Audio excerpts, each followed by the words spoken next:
Hi, friends. I'm Lauren. And I'm Katie, and welcome to Okay, But Did You Know? A podcast where we talk about the TV and media that we love with a friend who's never seen it before. Today, we're recapping and chatting about Once Upon a Time, episode 418, Sympathy for the DeVille. This episode aired on April 19th, 2015. It was written by David H. Goodman and Jerome Schwartz and was directed by Romeo Tyrone. Now, before we get into our recapping and chatting about this lovely episode, let's go over a synopsis for Sympathy for the DeVille. In a jazz-age realm of story, Cruella has spent her whole life locked in an attic by her mother, but that's all about to change. When a man claiming to be in town to write a story about Mrs. DeVille for the newspaper shows up, she convinces him to help her out, claiming to be a girl with a great story. He shows her the town, and she convinces him that he needs to be part of the stories, not just write about them. In return, he shows her his true vocation, his magical pen and ink that write about fantastical tales, but can also create them. He promises to run away with her after he gives her a gift so that she'll never be under her mother's control again. Now she can control animals, and she uses this power to get rid of her mother once and for all. It turns out her mother had her locked up to protect the world from her, as she'd killed her father and previous stepfathers. She teaches Isaac a valuable lesson. Take what a person loves and destroy it. The only problem for Cruella is that the thing she loves most is killing people. And in Storybrooke, Isaac and Cruella had a run-in in Gold's cabin, and she's determined to get back what he took from her. In order to coerce the others to kill him for her, she kidnaps Henry, sending Regina, Emma, and Killian on a wild goose chase. David and Snow go to the author to see if there is a way to defeat Cruella and get around this, and they discover her secret, that she's harmless. Gold already used this knowledge to his advantage, and is able to use this to get Emma to start to go dark by having her kill Cruella to get Henry back, just before her parents try to stop her. Cruella is dead, and now Emma's heart is at risk. Yeah. This was one hell of a backstory, I gotta say. It's such a good one, though. I was so ready for this, though. It's such a good backstory. It's a shame it comes when she dies, but I mean, that's just par for the course. However, this is in fact not the last time we see Cruella. I had a feeling.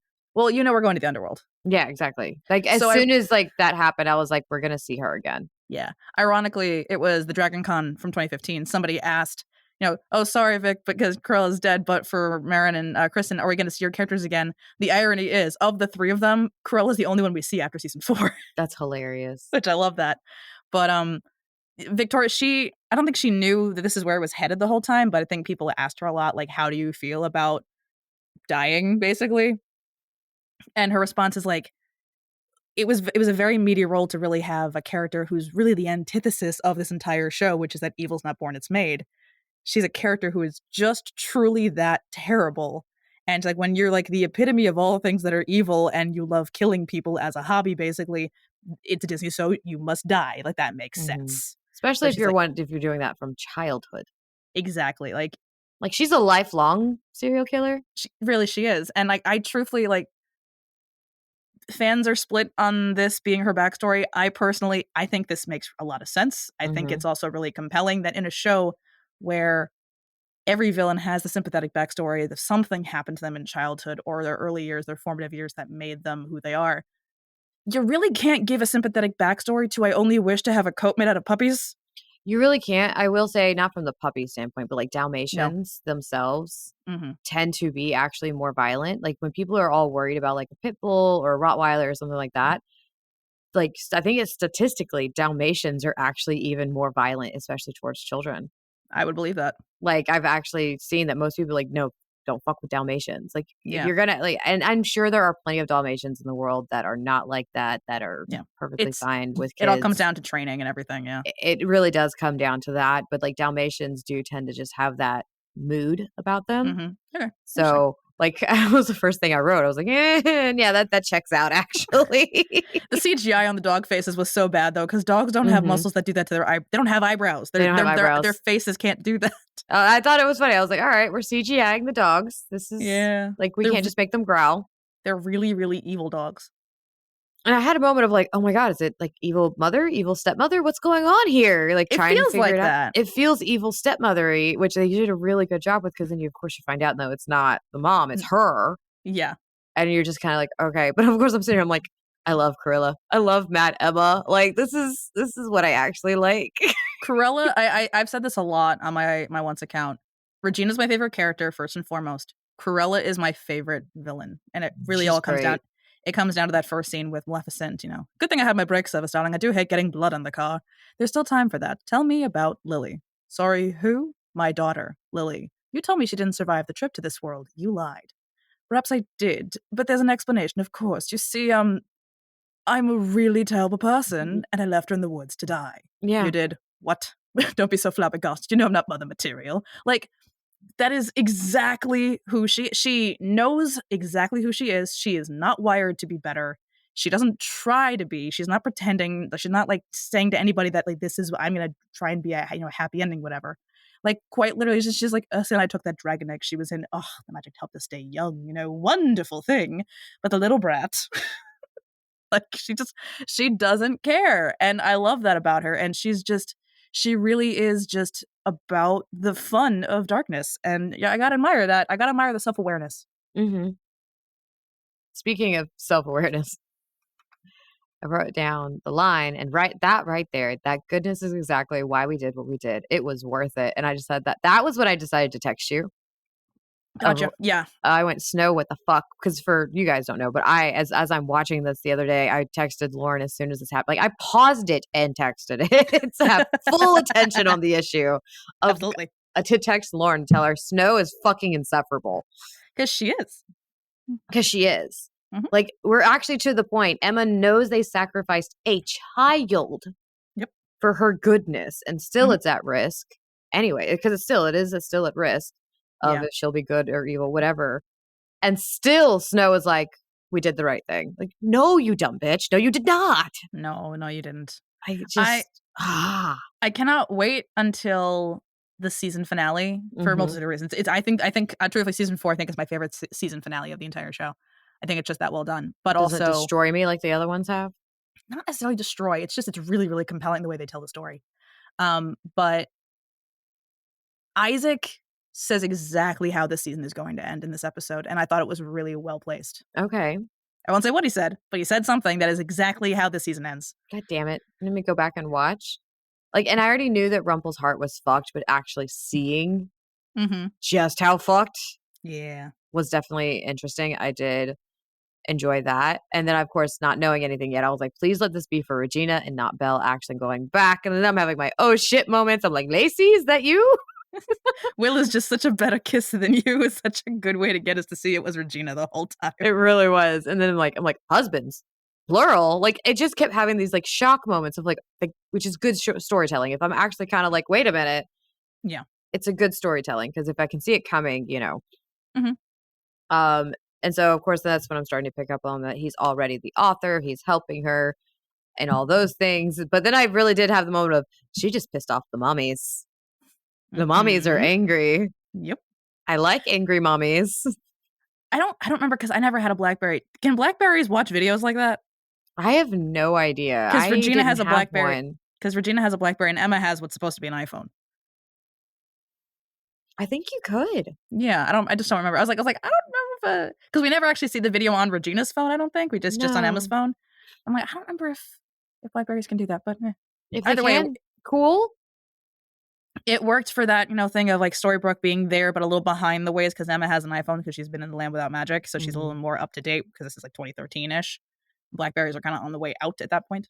Which is funny because I've seen multiple videos of people buying them off eBay and using them instead. Like people are trying to go back to like Razor phones, Blackberries. Like there's people who are trying to downgrade to go back down to it. That's one thing in that realm because like, you know me, I love my physical media and everything else that I do. Like I'll pull away from electronics in some sense of the word and still use streaming from time to time because I'm a millennial. We like both. But you can rip my iPhone from my dead cold hands. Exactly. Like no, I still love my iPhone. I really like the realm of storytelling. The realm of story. I like that cool, a lot. It's very cool. Because that also gave me like a Great Gatsby vibe. That was a lot of the inspiration. I have a lot of that in the fun facts. Oh, good. Because that's what it gave. I know he was reading The Great Gatsby at one point, and that was like the whole thing of the homage to the 20s and everything else. But they did the costume department did a phenomenal job as they really usually do. Knowing that her backstory was like jazz era, that's like kind of all they gave Victoria before like she got like actual scripts. Because I love when they're That's what playing her the story was gonna be. song. Yes, It's because so they can do good. that. Mark Isham's music is so good and I mean, this is one of the few times where they basically just took a song. It is Cruella de Vil, but it's rearranged in such a cool way. And then I wrote, "This is an interesting one night stand," because that's essentially what happened. I mean, yeah, basically, yeah. So they were gonna. It was a one night stand that they were going to run away together, And then I had so that two. Cruella could wreak havoc on the Yeah, universe. I had two more lines that I wrote down. The first one, "Let's see how she likes being made into outerwear," Yeah. and "Blasted birds, I'll show you what angry looks like." That's one of the best lines. And whenever asked about like moments that like she loved, Victoria was like, I wish I really like appreciated these lines because blasted buds, I'll show you what angry looks like. That was always one of the ones she brought up. She's like, I wish I appreciated that one in the moment because it's so good in context when you see everything else of her clearly playing Angry Birds on her phone. It's so good. And then I wrote, "Oh shit, that this is not the twist I was expecting." I was like, Cruella is a little serial killer, like, Mm-hmm. because Little psychopath because or sociopath. by the time she locked her away, wasn't that like the third kill? By You don't then, know. No, by then I think that was the first one because she said now that your father is gone, things are going to change. okay, which means she still killed the next two. Yeah, Because it because like takes three is what it takes, like two or yeah, more, and you're a serial or three or more, three. I think three or more. I think three or more, and she got her third, Uh-huh. so that's considered serial killer. Yes, it is. And I love that that's what the author decided to do, though, of like taking away the ability for her to kill. It's her hobby, and she can't. Oh my God, No, it really is. killing is her hobby. It brings her joy, and she does it every day. It's her Exactly, hobby. it's a hobby. But that's the thing is like it's so I said in the synopsis. She teaches him that take that which your opponent loves and exploit that, destroy that. The thing that she loves most is killing people, It is just so which entirely makes fucked up. it's so deeply unserious, but makes so much sense at the same time. Because of that moment with like the magical ink, and I was like, okay, that's how her face and her hair looks like that. That was an interesting. Yeah, that one, I think that's just that was more of a visual thing, if anything else, Yeah. because like we don't really see another instance where the ink is spilled. So like that's just what he said in the beginning was there's no telling what would happen if that ink spilled. And so Well, in it this case, turned Cruella into that. yes, it did. It had a lot of makeup and a nice wig. But I really enjoyed it. Like, I was waiting for this. I was excited for this. I love a good serial killer. I mean, who And doesn't? now she's dead. But now I mean, the story must go on. Now it makes sense. Mm-hmm. So, I mean, Cruella dying. Again, I agree with Victoria. When you're on a show that's about hope and redemption and everything else, and your backstory is, I've just loved killing people since I was a child, you kind of have to die. Because, like, they don't give any backstory as to why she killed, just that she It's liked just it. that she enjoyed it. Is because the backstory is the mother said, I went to go console her after her father died, and she was happy and smiling and had no issues. So there's just a few screws loose there. Just a, just a few. See, that goes. I know we're going to discuss it, but that's when Mm-hmm. you get to go into the nature versus nurture. Are you born? Mm-hmm. Oh, is that considered psychopath or sociopath? I think is the lack of emotion sociopath. I think lack of emotions is sociopath, but she doesn't lack all emotion. She lacks most emotions. Most. Most. I mean, she gets happy when she gets stabby. So Well, the thing is, so the fact that she can't kill anybody really explains the bloodlust we've seen all season. Is like how yeah, excited she was to get to slash their hands and everything else, and when she gets to hit people with things. Yes, based off of what yeah, sociopath, interchangeable with psychopath, individual who exhibits behaviors with antisocial personality disorder. Basically, a pervasive pattern of disregard for and violence of the rights of others, often lacking remorse or empathy. So yeah, I would say sociopath sociopath. Okay, so I was just is curious which one accurate. we would go for on that would be more accurate because I don't think the issue of nature versus nurture comes into this one. Like I think No, she's too far gone for it to actually be. And with at that point, then yeah, she would be born. Most I think you would say most who are diagnosed as sociopath or psychopath are like from birth. They're just yeah, that way. Like that's just who they are. yeah. So yeah, and when I say that would accurately describe Cruella because Oh yeah. that's what we see from her is that basically since childhood she always wanted to. I think I wrote down what the lines that she said. Some people struggle not to be drawn into the darkness, but ever since I was a girl, I've thought, why not splash in and have fun? Like that really is that's Cruella. And then I wrote her line towards the end of, they're with mother now. Okay, crazy eyes. She's crazy. she's she's. I think it's more than a few screws loose. I think her whole brain is just a drawer full of loose screws. Just rattling around up there. Basically, yeah. Along with it's rattling around, floating in gin. That's basically what Oh, her lots of gin. all the gin. All the gin. So she's just, but she's such a delight to watch, and it's It's like, so good. and it's a testament to Victoria's acting abilities because with another act with a less talented actor, truly, this character could be very flat But because she brings it to life. she brings it to life. She brings that well-roundedness of the character because I mean, she does care to some extent. Like I stand by. She looked upset when she tells the others that Cruella, that Ursula is gone. I stand by that. I mean, for her, most people are a means to the mean. For her, most people are a means to an end. For her, I would say, but on anybody else, similarly to like to Regina, like with other actors or anybody, like that character could just be pure evil and pure flat. But Lana really finds the emotion and the heart behind that character and makes her more well-rounded and makes her more believable as a person. And like and Cruella, well, Cruella is a little more extreme in that I hope there aren't people out there like this, like because she just really We've had some. the thing she's supposed is killing people. That's what she does. Well, like her being Like, friends with Ursula, like, 'cause she's genuinely like friends yeah, with there's a connection Ursula. there. My brain just goes, I mean, even Ted Bundy had friends. Exactly. Like, Like she looked. technically. I mean, she looked genuinely thrilled when they resurrected Maleficent, and like they had a friendship. Like they had a bet at one point. Oh, come on, Mal, pay up. Like she was like they were good to go. So like she's, but again, with anybody else that wasn't as talented, I think the character wouldn't be as compelling to watch. And it all comes down to both the writing and the performance at the end of the day. And they did really well with both for somehow. That they did. I always say this with character creation, for the most part, we know who I'm talking about. For the most part, they're really, really good. And yeah. Similarly to Zelina, because we were talking about that. I was editing last week's episode this morning, and we went on our little thing about how I think Zelina, the character, has borderline personality disorder. Yeah.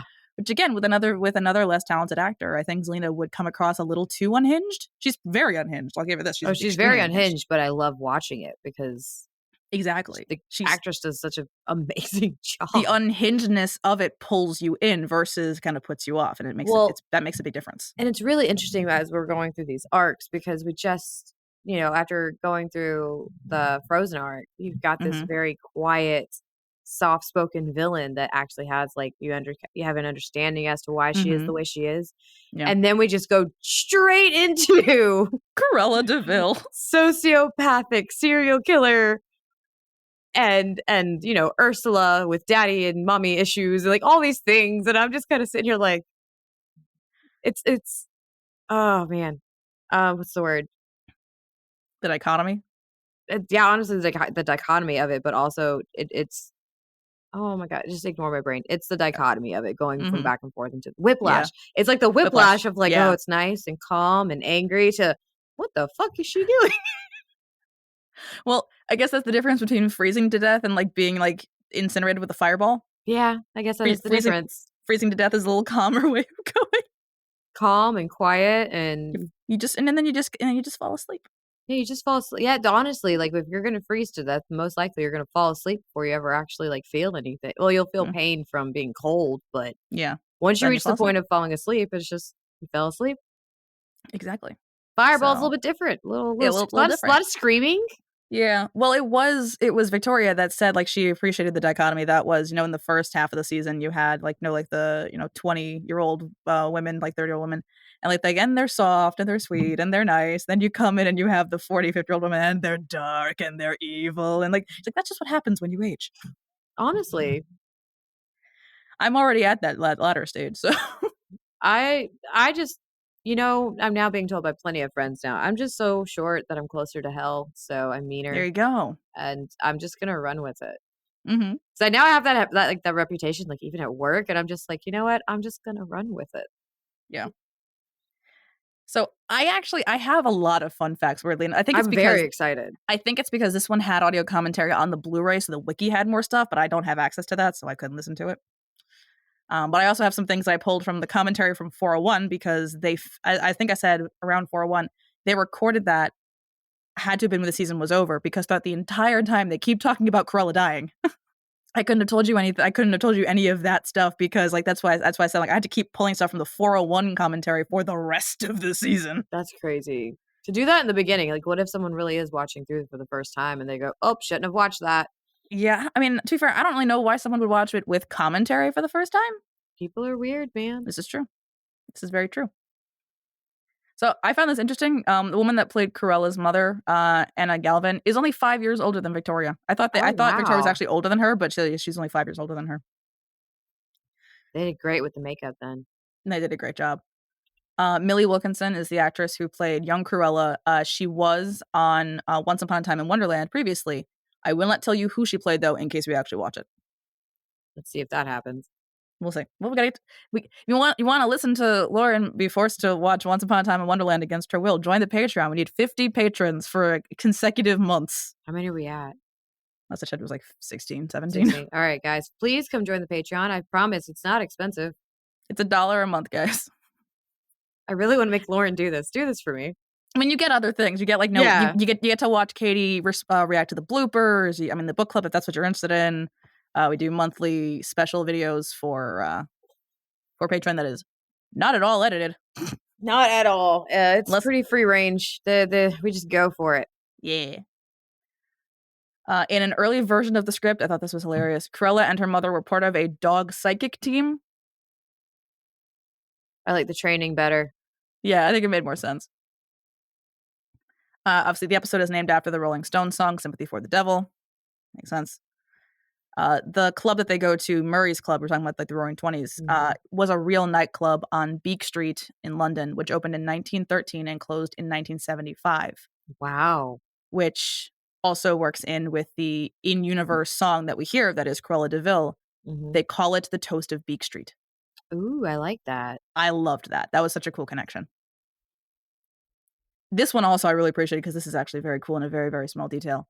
After Emma kills Cruella, the sound of crows can be heard in the final shot of Emma. This is a subtle hint that Emma is sliding into darkness. In the past, crow sounds were often edited in by the sound designers for Regina's Storybrooke scenes during season 1, like when she tells Emma to leave town in the pilot and when she's talking to Sydney by the apple tree in The Thing You Love Most. Ooh. I loved that so much. I like that. Yeah. Graphic designer Keith Lau created concept art for a set of old-fashioned cigarette packaging designs for this episode, presumably for Cruella's homeworld, the jazz age realm of story where it's perpetually the 1920s. So everybody's perpetually smoking? Yes. This may have been intended as a reference to Cruella, obviously with the cigarette and everything from 101 Dalmatians, but it never made it to the screen, unfortunately. The only homage we have to the smoking is her really dodgy breath, magic powers. Yeah, no, I don't like that. I went more. And she would like hold her hand like this all the time, like up, always to get the silhouette as best she could. As we said before, while Isaac is captive in Mr. Gold's cabin, he's reading The Great Gatsby. According to David H. Goodman and Jerome Schwartz, the novel is a nod to the fictional timeline of Cruella's world. That was on purpose. As well as our version of Cruella was loosely inspired by Zelda Fitzgerald. Ooh. I like that. I like that a lot, too. I love that. Well, because you have the whole thing of people, like, believe that Zelda wrote mostly everything. And yeah. He took it. So, I love that. And here's another blink and you miss it. I've never noticed this before until I found this fun fact and then watched the episode. When Cruella's leaving the club, as she puts the napkin that she kissed into Isaac's inside pocket, we see that the box with the quill is open. A few seconds later, after she leaves and pans away, when he's holding the napkin in his hand, the box is closed. That's the moment when Cruella steals Isaac's quill. This little detail was added by Romeo and Tyrone and was not originally in the script. I did a little deep dive on the trumpet flowers because I loved Cruella just being Cruella, and she was very good at like the bratty youngster. She even ripped up my favorite trumpet flowers out of the garden because she doesn't like the smell. Like she's just so like trumpet flowers are I'm not going to try and pronounce this. That's an actual flower with a very scientific name that I'm not going to try and pronounce. So the trumpet flowers that Cruella mentions loving are in fact highly poisonous.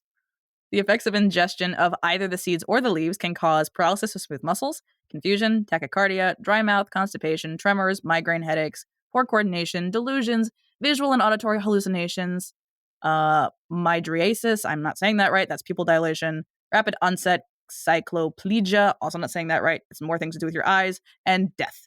So ingestion of this flower causes a lot of problems. Sounds about right, but if you think about it, like, alcohol is literally a poison. If you drink enough of it, you'll get I mean, alcohol, yeah, like, you'll die. So, like, true. But but anything still, also in too much of a quantity will kill you. technically speaking, Even too much water will kill you. maybe oxygen is just killing us very, very slowly. Who knows? Isn't that what gravity is essentially doing to us? I guess, Like, yeah, it's pulling us. aging is just the effects of gravity on us over time, Hmm. but time's also a social construct. Like pants. Pants are a social construct. I love using that joke. I know, it's great. And my last fun fact, I have other fandom and other videos and stuff to pull in Mhm. because I had a lot for this one. Actually, I remembered one while I was watching it.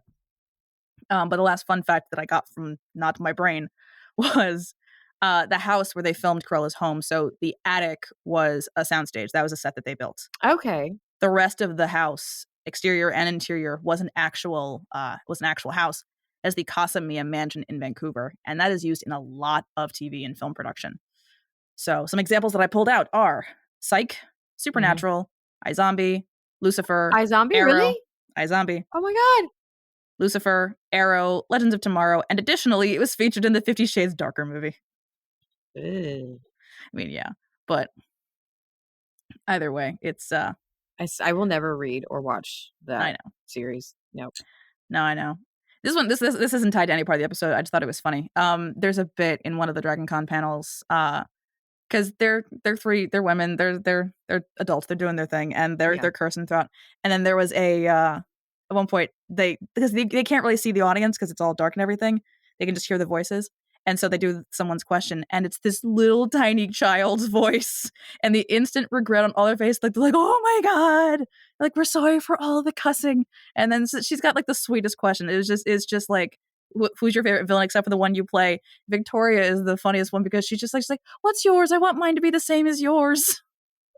And so her favorite was Maleficent, and they're talk, and Marin tries to give an actual answer and everything, and then they have the girl walk up so they can see her, and as she walks away, you can just hear Victoria going, "My ovaries." Oh, good.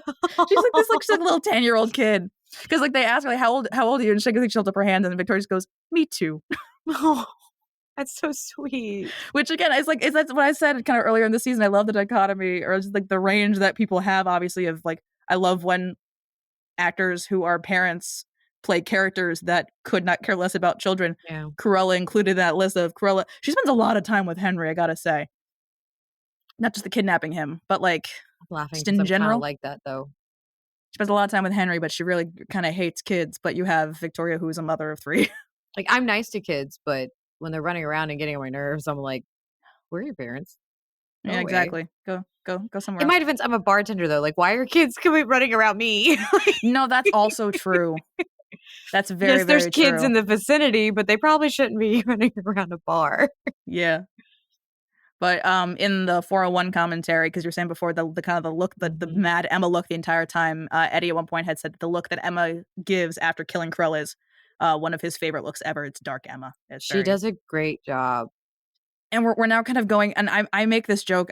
She made choices. She does what she does. We're going into basically a stint of of a couple of arcs where Jennifer Morrison just kind of forgets how to smile She because looks pretty tired, like, Emma with just playing doesn't Emma. have it. Emma just does not have any reasons to smile for a long, long time.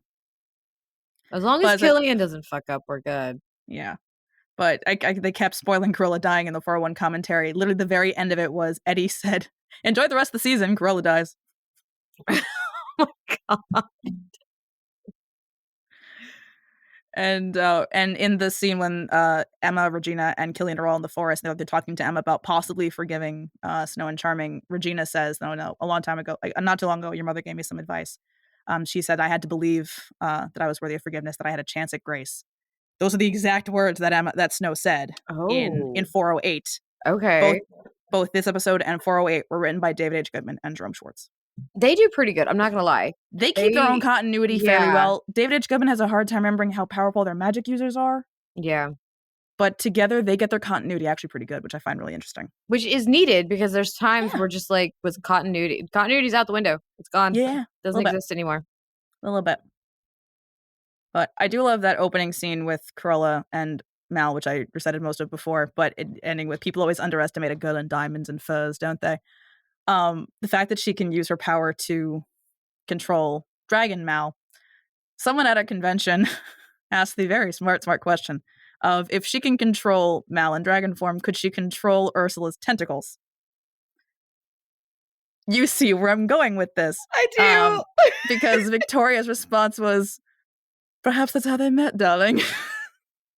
And then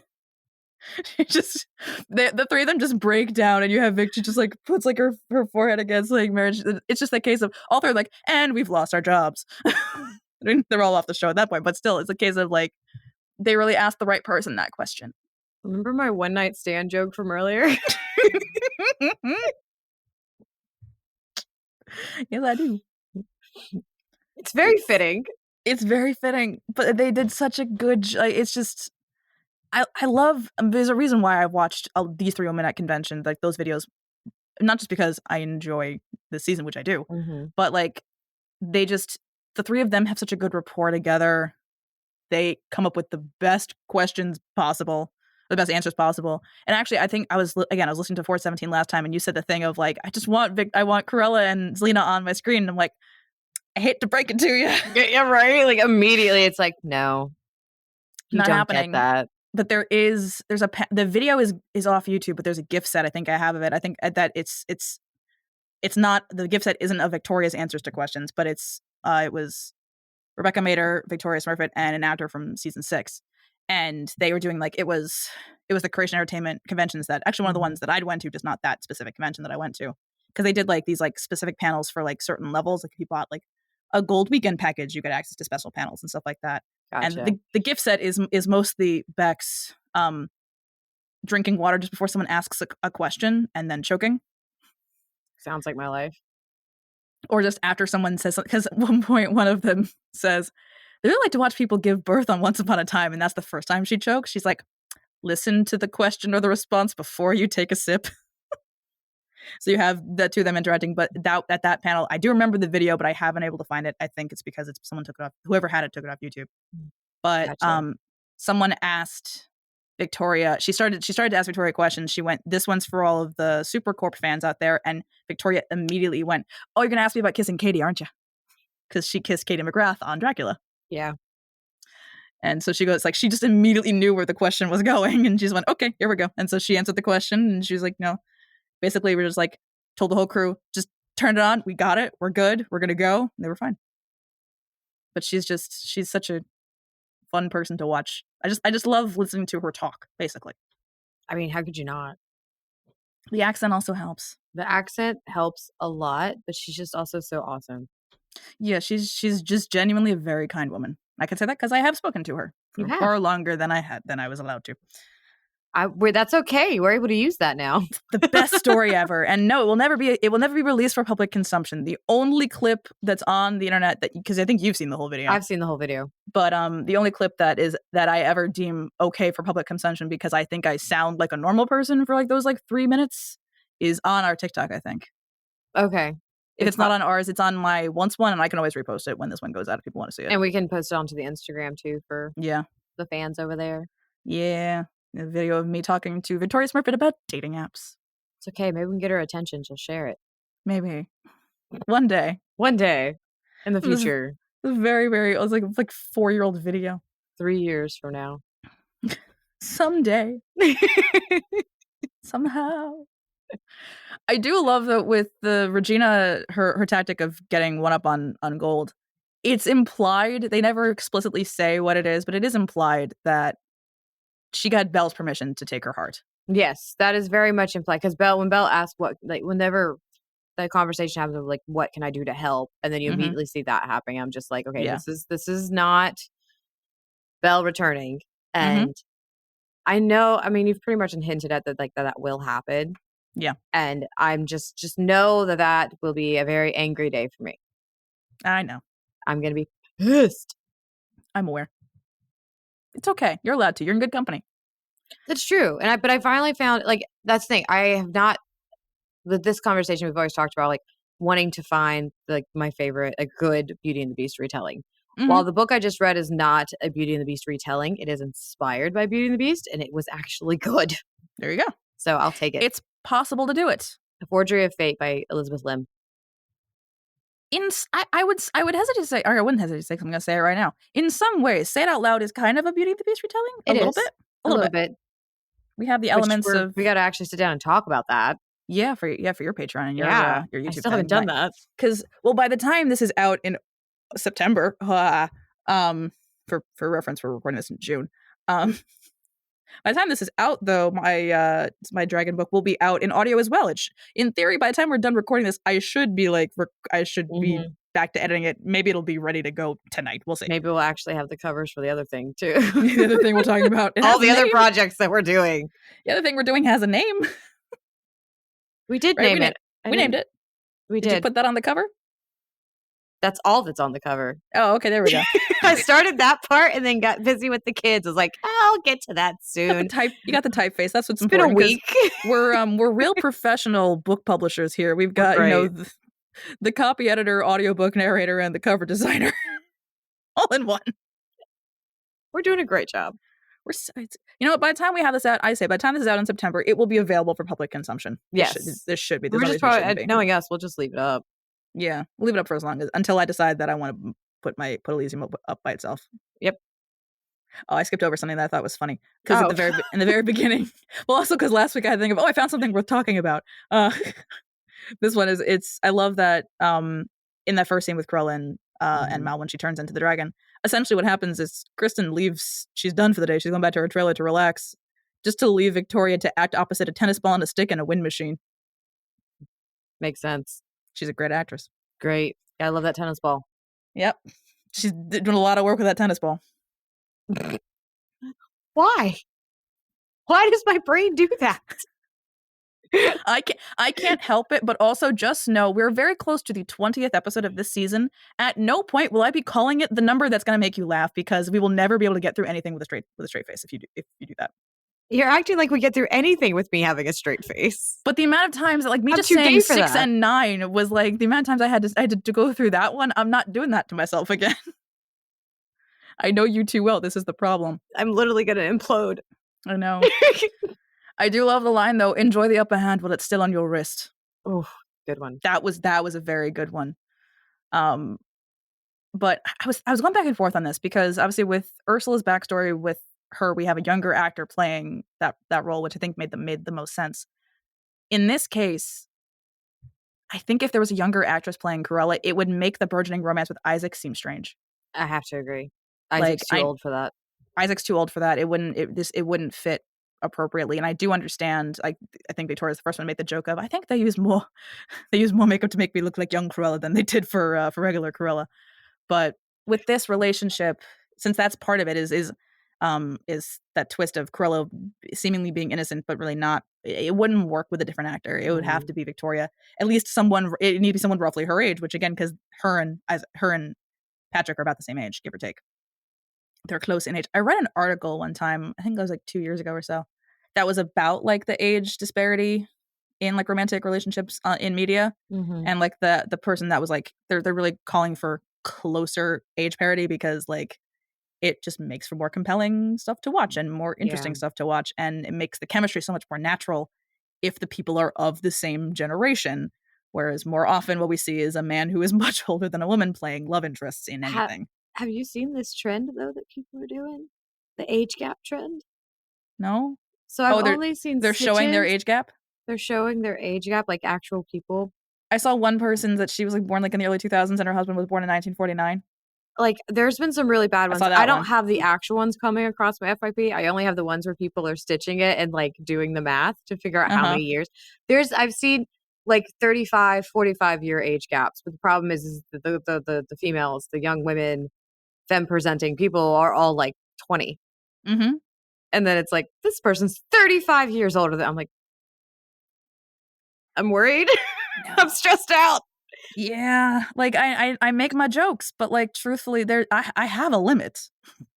My joke is like since my husband and I have 9.5 years between us. And we're going to keep it at 9.5 because it feels really weird if I hear I'm like, yeah, we're a decade apart. It's 9.5 years. 9.5 years. We just constantly remind ourselves that we did not even meet each other until I was 25 and he was 34. My prefrontal cortex was fully formed when I met my husband. And that is why Hilly in Say It Out Loud is 25. Her love interest might be 500. It's fine. It's fine. But the prefrontal cortex is fully formed. Exactly. She's allowed to, well, to be fair, Morgan, when she meets her, her form is like in her like early 40s. But still, either way, she's 25. That's important. The more important thing is that she's 25 and the other one's 500. That's more important. See, that's a fictional age gap that we got going. And some people, like for some, that's a great thing. Like I enjoy a good age gap sometimes, but one exactly like that. Yes. But I think that's the difference. Because especially even like, let's just say like, let's use Rumple and Belle as an example. Yes, please. The age gap of that is not uncomfortable because she's in her probably like late 20s, early 30s character wise, and he's 300 years old. If any aspect of the age gap makes us uncomfy, it's because the actors are 30 years apart. Yeah. Like almost exactly.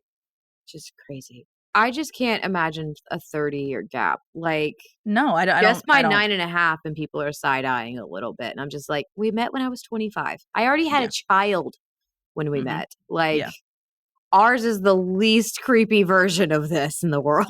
No, you guys are fine. We're fine. Belle's not. No, Belle's got some problems to work through. Some Stockholm syndrome. A little bit. Well, you pointed out this line before, and I like the surrounding bits of it as well. It was the it wouldn't be half the fun of killing Cruella. Let's see how she likes being let's see how she likes being made into outerwear. Regina, what? It's Emma's heart we're trying to protect, not mine. Like that's like for as much as Snow annoys us, I love the sibling dynamic that her and Regina have now. I really am loving it. I'm like, obviously, I'm still going to continue to be annoyed with Idiot 1 and Idiot 2, but Regina's dynamic with everybody has changed so drastically, but it's so nice to see because before, her and Belle would have never been able to have that conversation. The last time we saw the two of them talk like this, like close together, what it was probably 318, which was when he was still enthralled by Zelina. And it took a lot of conversation before Belle was like, how can I help? Yep. So, like this time it was just there was no immediate, like, why would I help you? There was none of that this time. It was just, do you, like, he's causing problems for me. Can you help me? And she's like, what do you need? She's like, yeah, that is my ex. Let me help out with that.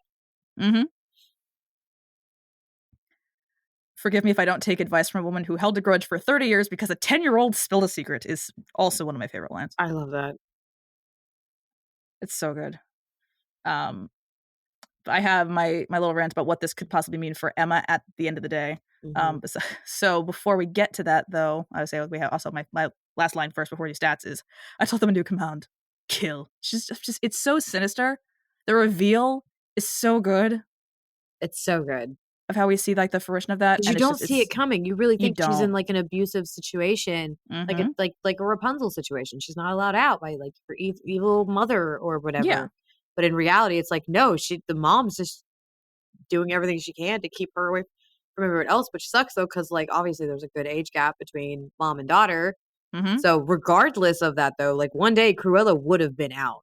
Yeah. Because that woman could not have stayed alive forever. No. So it's such a compelling flip of what we expect from everything, from what we expect from the evil's not born, it's made trope, from what we expect of what her happy ending is supposed to be and stuff like that. It's just everything at the end of the day. And then we have that flip of, oh, she's just a sociopath. Yeah, but I love that she's a sociopath. I love it. She doesn't want redemption. She's not wired that way. And she's not pretending that she wants anything different. She just wants to wreak havoc and drink gin. That's all she wants. You know what? And they should let her. I would let her. So, Katie. Can we have that? Just that. Just Cruella drinking gin. This is why I say, out of all of the concepts people have brought up for like possible spinoffs, a Queens of Darkness spinoff is what I want. So good. There's at least some time in that story that we could see the three of them wreaking havoc. Because we don't see the three of them together enough, in my opinion. Agreed. So, Katie, what did you rate Sympathy for the DeVille? I gave it a 30. You don't say. Even with Idiot 1 and Idiot 2, especially Idiot 1, I gave it a 30. I also gave it a 30. This is so much fun. This is such a good episode. And it's just, like I said, it's a flip of all those things. And then we do have that aspect of what this means for Emma's heart now. because technically speaking, Cruella could not hurt anybody. Technically, Emma killed a harmless person, technically speaking. So what that does to your psyche... One that could not fight back. Yeah, one that could not fight back. Cruella, she could not hurt Henry. She could not hurt Emma. She truthfully could not do anything other than hold the gun out. So that's gonna mess with your psyche a little bit. And technically, Cruella is an innocent. She's not innocent because she still has done terrible things, but she's a defenseless person. So I get how that equates her going dark. However, I counter with this: David has a much higher body count than she does. Ooh, he does. I've done the math of the named kills. Let me see how many of them I can bring up. All in the name of good.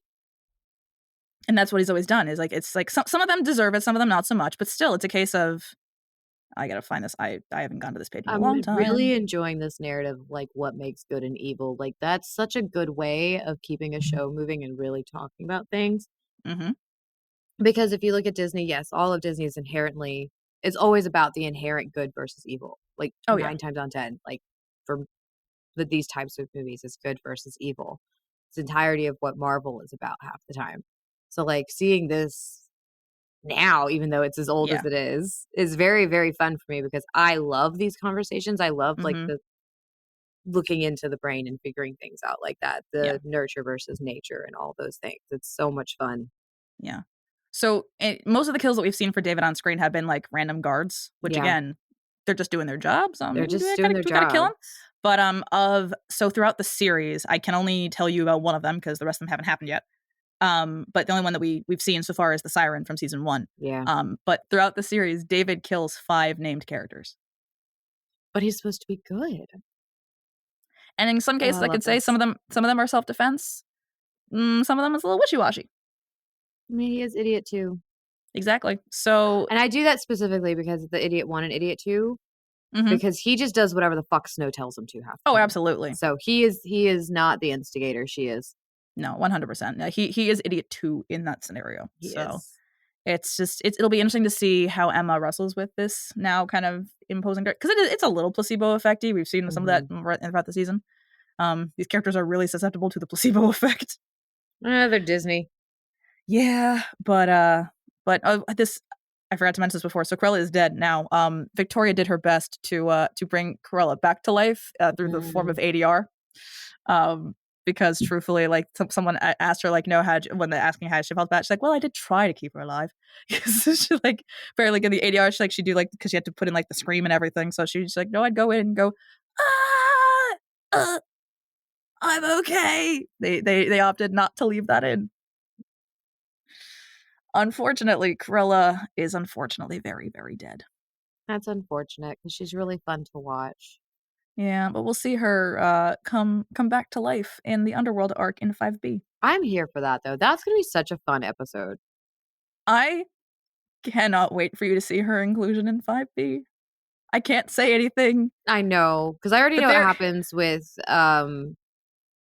what's her name? Hook and Rumple and what is her name? Mila? Mila, thank you. Okay, I just couldn't remember the name. I haven't seen Mila in a hot minute. You won't see her until 5B. Yeah, I know. But I know she's going to be there too. I just listened to a podcast that Rachel Shelley did. She has a new podcast, actually. Oh, everyone's doing podcasts. Everybody's got a podcast, including Everybody's got a podcast. But yeah, I'm just going to say this, and obviously but Brianna and others that have been my mods on TikTok will understand what it is that I'm talking about, because there are some aspects of Cruella in 5B that I've done as at the amateur ADR, the voiceover thing, that every time I did them, I'm like, why do I keep putting this on the internet? Because it's really hard for you to feel embarrassed. Yeah, no, it is, but it's just and to be fair, I have my limits, but it really is a case of, I wonder if I can say this without spoiling anything. You can try. I can't say the character name. That was the problem. No, don't do that. I won't say the character name, but there is, and here's more of me why I keep putting this on the internet. Is Mummy boring you, darling? You're normally so much more enthusiastic when I come to visit you in your dungeon. How you feeling there? I plead the fifth. And that's where we end the episode. Sorry. Okay. Is it the lines or is it my voice? Is now my question. Both. I'm okay. I'm okay. It really is a case of why do I keep putting this on the internet? Sorry, your defense what? What were we gonna say? Talk to me, darling. Oh, I can't. Wait, let's I'm do all the flustered. I'll keep teasing in a second. Do the outro. Thank you all for listening. Join us next time when we discuss Bob's Burgers Season 9, Episode 7, I Bobbed Your Pardon, and Episode 8, Roller, I Hardly Know Her. Don't forget to like, rate, and follow the podcast wherever you listen so you can be notified every time we publish a new episode. Follow us at OBDYK_pod on Instagram and Blue Sky. And if you'd like to join our Patreon, you can find the link with more details in our show notes. This has been an episode of Okay, But Did You Know? A TV and media podcast. It was hosted by Lauren and Katie and edited by Lauren.